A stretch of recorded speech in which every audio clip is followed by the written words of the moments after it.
cette nouvelle édition que je suis ravie de vous présenter sans plus tarder les titres de votre journal. Le prince souverain reçu à l'Élysée par le président de la République française Emmanuel Macron. Retour sur l'opération, une naissance, un arbre, coup de projecteur sur le champion d'échecs Garry Kasparov, de passage en principauté. Pour débuter ce journal, prenons tout de suite la direction de Paris où son Altesse Sérénissime, le prince Albert II, a été reçu à l'Élysée par le président de la République française Emmanuel Macron pour une réunion de travail. Le reportage sur place d'Émilie Rousseau et de Sylvain Péroumal. Situé non loin de la place Beauvau, au 55 de la rue du Faubourg Saint-Honoré, le palais de l'Élysée est souvent témoin de rencontres entre présidents. Vendredi 29 novembre, le président de la République française, Emmanuel Macron, a reçu son Altesse Sérénissime le prince Albert II pour une visite de travail. C'est en milieu de journée que le prince souverain est arrivé dans la cour du palais, accueilli par la garde républicaine avant d'être salué chaleureusement par Emmanuel Macron. C'était bien sûr la première fois que nous avions une rencontre en tête-à-tête, et puis après un déjeuner de travail avec nos deux délégations, j'avais pu rencontrer bien sûr le président de la République à d'autres manifestations, à d'autres occasions, mais c'était la première vraiment réunion de travail sur des sujets d'intérêt commun. Au programme de cette visite, une réunion en tête-à-tête entre les deux chefs d'État et un déjeuner en présence d'une délégation monégasque composée notamment du ministre d'État Serge Autel, des ambassadeurs Christophe Steiner et Gilles Tonelli et du ministre des Relations extérieures et de la coopération Laurent Anselmi. Les échanges ont été amicaux et cordiaux et portés sur différents sujets. Il a été question d'un tour d'horizon de l'actualité et puis de différents programmes que nous avons en commun. Et puis, bien sûr, il a aussi beaucoup été question d'environnement et de collaboration sur non seulement le climat, mais sur les océans et sur différentes initiatives que nous avons dans ces domaines-là. Ces réunions ont été placées dans un climat de grande confiance, de grande amitié, et vraiment les propos du président étaient extrêmement chaleureux et extrêmement encourageants. Questions internationales, protection de l'environnement, coopération franco-monégasque, cette visite de travail aura été l'occasion de réaffirmer les liens qui unissent la France et la principauté.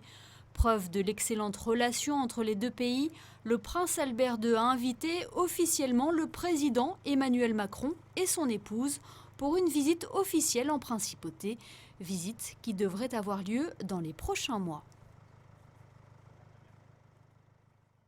En hommage aux 13 militaires décédés au Mali, la principauté de Monaco a souhaité s'associer à la France pour cet hommage. Les drapeaux de la principauté ont donc été mis en berne aujourd'hui, témoignage des liens forts qui unissent les deux pays.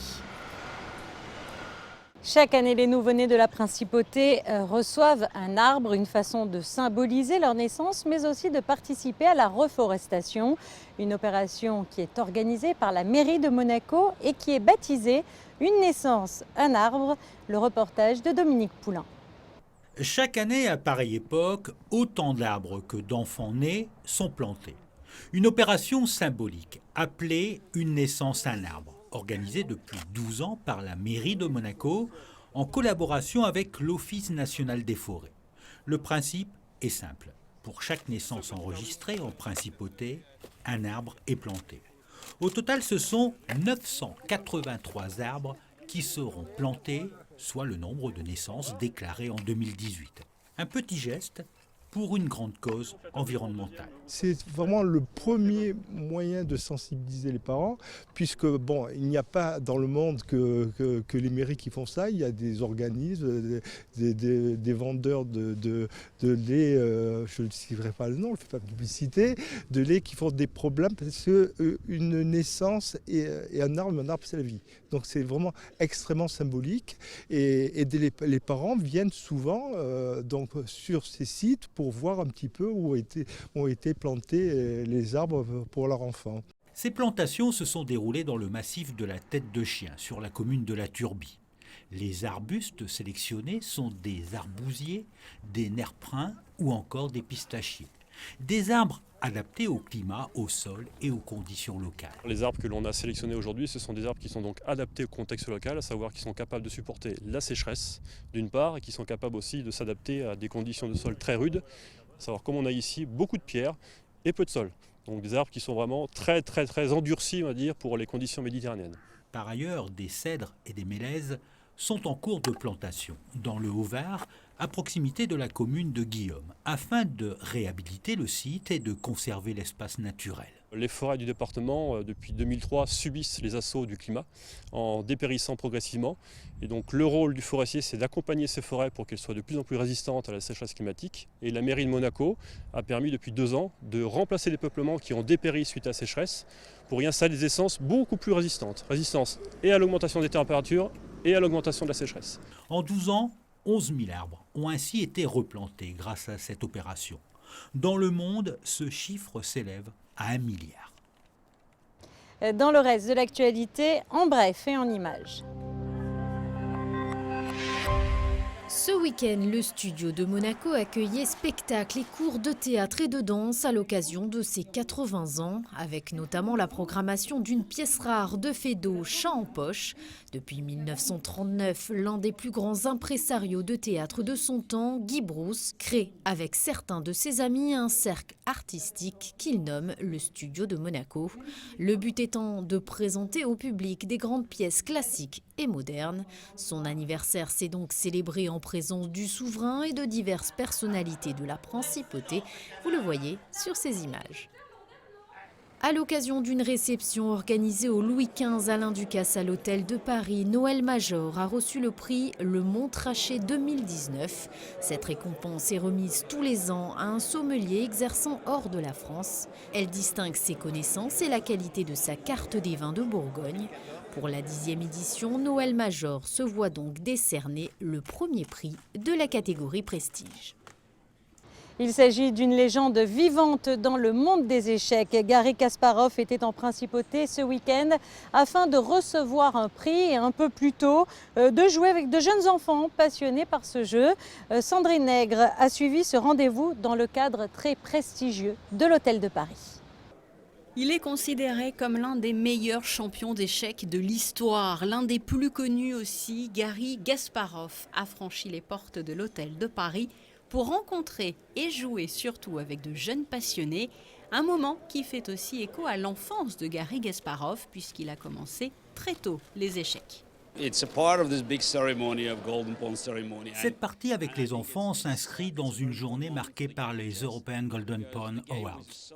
Et je crois que tout cela prouve que les échecs prennent de l'ampleur, car s'ils sont très populaires dans le monde, ils n'étaient pas assez reconnus.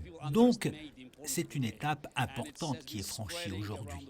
Nous n'étions pas assez médiatisés, alors que de très nombreux enfants pratiquent les échecs partout. La preuve ici à Monaco. Jouer avec eux est ainsi une belle opportunité afin de transmettre un message positif. Être à Monaco pour recevoir ce prix aussi, qui m'est destiné, est une très belle preuve de reconnaissance.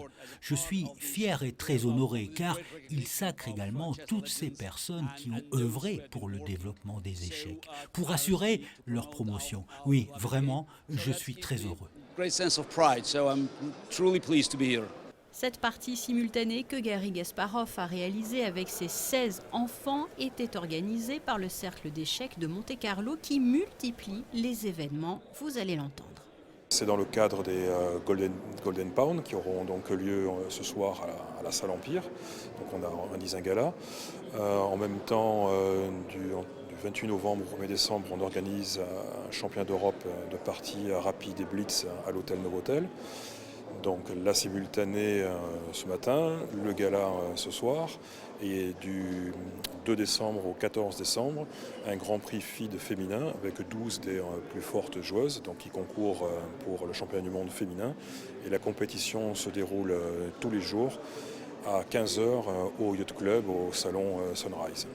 Et vous pourrez d'ailleurs découvrir les images de cette compétition féminine dès mardi 19h sur Monaco Info. Alors même s'il fait beau aujourd'hui, vous l'avez vu, les intempéries ont sévi de nouveau sur le littoral. Quel temps fera-t-il cette semaine? La réponse avec la météo. Mardi, un temps couvert au programme avec quelques apparitions du soleil. Les températures iront de 5 à 12 degrés. Mercredi, légère détérioration du temps. Le thermomètre restera pratiquement identique à la veille. Jeudi, pas de grands changements avec un mercure stationnaire. Vendredi, le soleil sera de retour en principauté avec une maximale de 11 degrés. Et enfin samedi, un début de week-end ensoleillé malgré quelques nuages insignifiants. Les températures resteront de saison. Cette édition est à présent terminée. Merci de l'avoir suivi. Je vous laisse tout de suite en compagnie d'Émilie Rousseau pour votre magazine Actu Sport. À très bientôt.